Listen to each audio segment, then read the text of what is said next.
Hey class, just wanted to submit my video for the ADA checklist discussion. Um, did a little bit of research. I actually found a site is actually specifically for ADA. It goes through actually the entire, uh, I guess, the entire contents of the ADA Acts and all the standards and such. Quickly, one thing that I noticed reading through is one kind of an exception that there's people are allowed, certain buildings and facilities are allowed. Let me see if I can find it really fast.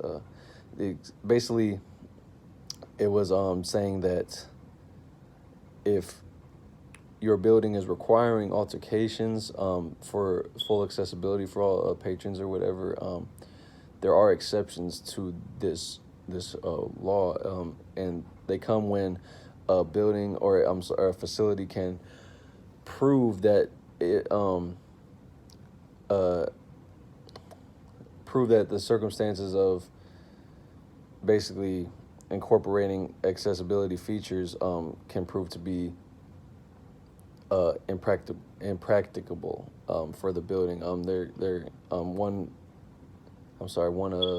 example here is if there's terrain or the something with the ground underneath the building, if that ground or the terrain or something is structurally there only if you hold it there how it is and you want to make changes and need to make changes, but you just can't. You have to be able to prove that. You have to be able to still kind of find ways to make any changes that you have up until that point, up until the point where you can't do anything, because if you do, this whole building will collapse or something like that.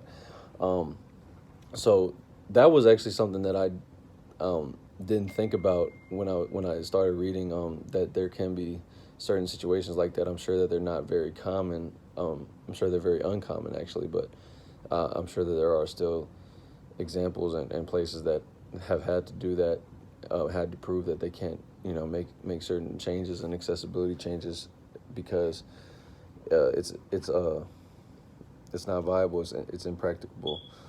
Another uh,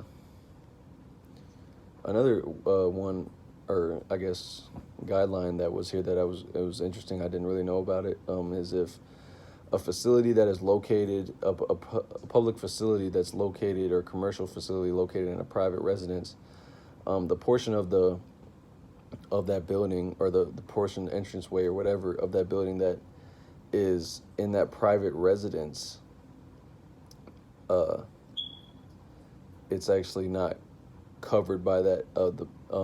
You don't actually have to, I guess, make altercations to it because of the fact that it's in a private residence.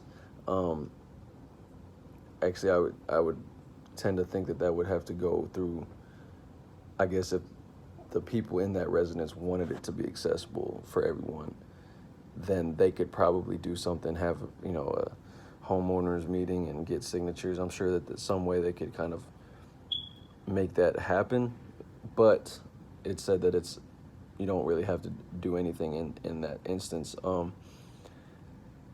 But they also said that if it's